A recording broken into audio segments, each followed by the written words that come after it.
እንደምን ቆያችሁ የተከበራችሁና የተወደዳችሁ የፈጠነ ሚዲያ ተከታታዮች፣ ፈጣን እውነተኛና ሚዛናዊ መረጃዎችን ወደ እናንተ የሚያደርሰው የፈጠነ ሚዲያ ዕለታዊ ዜና መረጃዎችን ይዞላችሁ ቀርቧል። ዛሬ በዋናነት በትግራይ ክልል በተለያዩ አካባቢዎች ወጣቶችን ለአስገዳጅ ውትድርና በምሽት የማፈስ ተግባር በስፋትና በተደራጀ መልኩ እየተፈጸመ እንደሚገኝ የቀድሞ የክልሉ ጊዜያዊ አስተዳደር የካቢኔ አባልና የአሁኑ የስምረት ፓርቲ ከፍተኛ አመራር ፕሮፌሰር ክንደይ ገብረሕይወት ይፋ ማድረጋቸውንና ድርጊቱንም በጥብቅ ማውገዛቸውን እንሰማለን። በተጨማሪም ይህንን ሰሞኑን ተባብሶ የቀጠለውን አስገዳጅ ወታደራዊ አፈና በአስቸኳይ ሊቆም እንደሚገባ የፌዴራል መከላከያ ሚኒስትር ዶክተር አብርሃም በላይ በይፋ መጠየቃቸውንና እናቶች እያደረጉት ያለውን እንቅስቃሴ መደገፋቸውን የሚገልጽ ዝርዝር መረጃዎች ይዘንላችሁ ቀርበናል። አብራችሁን ቆዩ።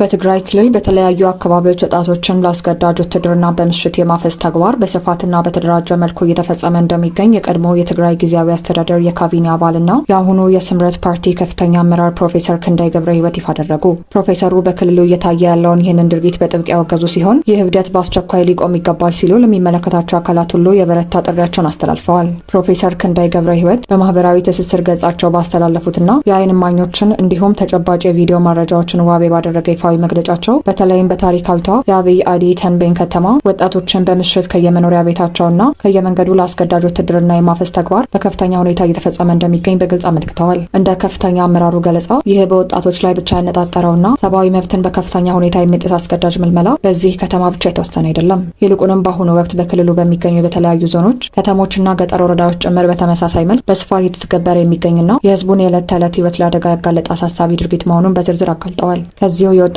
እገታ፣ ወከባና አስገዳጅ ኃይል ምልመላ ጋር ተያይዞ ትናንት በዚሁ ከተማ የሚገኝ አንድ የባንክ ቅርንጫፍ የነበረውን መደበኛ የፋይናንስ አገልግሎት ሙሉ በሙሉ ለማቋረጥ መገደዱ ተሰምቷል። እንደ ፕሮፌሰር ክንደይ መረጃ ከሆነ የታጠቁ ኃይሎች በባንኩ የስራ ኃላፊዎችና ሰራተኞች ላይ ባልተገባ መልኩ በወሰዱት የኃይልና የእስር እርምጃ ምክንያት ተቋሙ ስራውን ለማቆም ተገዷል። ይህ አይነቱ በሲቪል ተቋማት፣ በንግድ እንቅስቃሴዎችና በንጹሐን ሰራተኞች ላይ የሚፈጸም ህገወጥ የኃይል እርምጃ በዚህ ከተማ ብቻ ሳይሆን በክልሉ በሌሎች ቁልፍ አካባቢዎችም በተመሳሳይ ሁኔታ እየተስተዋለ የሚገኝ አደገኛ ክስተት መሆኑን አመራሩ በጥቆማቸው አክለዋል። የስምረት ፓርቲ አመራሩ ፕሮፌሰር ክንደይ ገብረሕይወት በአሁኑ ወቅት በትግራይ ክልል እየተፈጸመ ያለውን ይህንን ድርጊት ፍጹም ተቀባይነት የሌለው ሰብአዊነት የጎደለውና የህዝቡን ዘላቂ ሰላምና የስነ ልቦና መረጋጋት የሚያናጋ ሲሉ ገልጸውታል። አክለውም በጉዳዩ ላይ ከተለያዩ ወገኖች የሚስተዋለው ዝምታ ጥቃቱንና የህዝቡን ዘርፈ ብዙ ስቃይ ይበልጥ እንደሚያበረታታውና ህገወጥነቱን እንደሚያስፋፋው በጥብቅ አስገንዝበዋል። በመጨረሻም ፕሮፌሰር ክንደይ ገብረሕይወት ባስተላለፉት የበረታ ጥሪ የትግራይ ህዝብ ካለፈው አውዳሚ ጦርነትና መከራ በኋላ አሁንም ድረስ ከተለያዩ ቀውሶች፣ እንግልቶችና ስጋቶች ሙሉ በሙሉ እንዳልተላቀቀ አመልክተዋል። ስለሆነም ለክልሉ ህዝብ ዘላቂና አስተማማኝ ሰላም፣ ፍጹም የሆነ ፍትህ፣ በደል በፈጸሙ አካላት ላይ ተጠያቂነት እንዲሁም ለንጹሐን ዜጎች ተገቢ ህጋዊና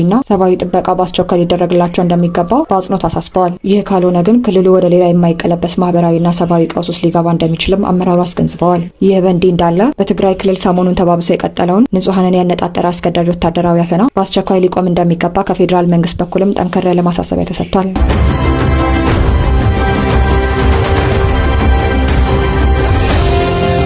በትግራይ ክልል ሰሞኑን ተባብሶ የቀጠለውና ንጹሐንን ያነጣጠረው አስገዳጅ ወታደራዊ አፈና በአስቸኳይ ሊቆም እንደሚገባ የፌዴራል መከላከያ ሚኒስትር ዶክተር አብርሃም በላይ በይፋ ጠየቁ።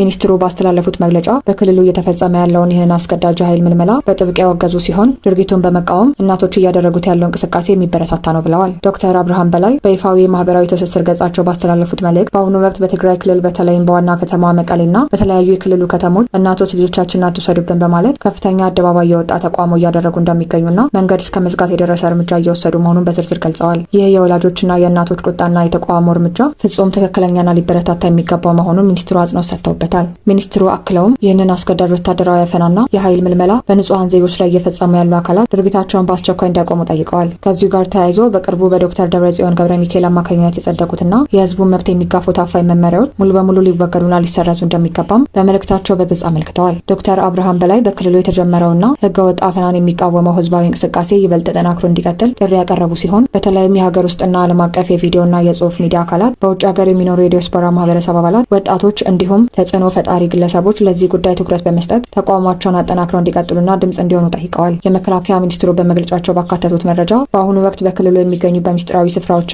ማቆያ ቦታዎች ያልተገቡ እገታዎች በስፋት የተፈጸሙ እንደሚገኙ ይፋ አድርገዋል። ከዚህም በተጨማሪ ልጆቻችንን ለአስገዳጅ ውትድርና አሳልፈን አንሰጥም በማለት በጽናት የቆሙ የሀገር ሽማግሌዎችና ወላጆች ላይ ጭምር ያልተገባ እስርና እንግልት የተፈጸመባቸው እየተፈጸመባቸው መሆኑን በጽሁፋቸው አጋልጠዋል። ይህንን መሰሉ ህጻናትንና ወጣቶችን አፍኖ ለሌላ የፖለቲካና የወታደራዊ ዓላማ አሳልፎ የመስጠት አደገኛ ድርጊት የህዝቡን ሰላም የሚነሳ በመሆኑ በአስቸኳይ ሊቆም እንደሚገባ ሚኒስትሩ በድጋሚ አሳስበዋል። የተከበራችሁ የፈጠነ ሚዲያ ተከታታዮች በትግራይ ክልል እየተባባሰ ስለመጣው አስገዳጅ ኃይል ምልመላ ቢባል ዘመኑ ሄደሽ ምቀናን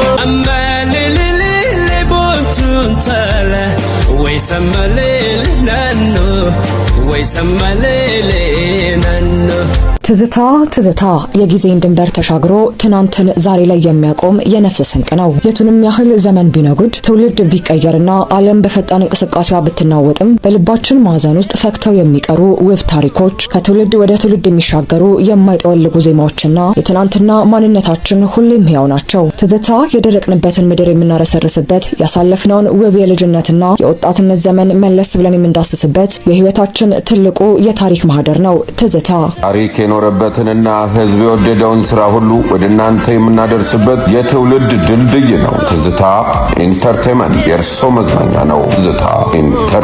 ትዝታ ኢንተርቴይንመንት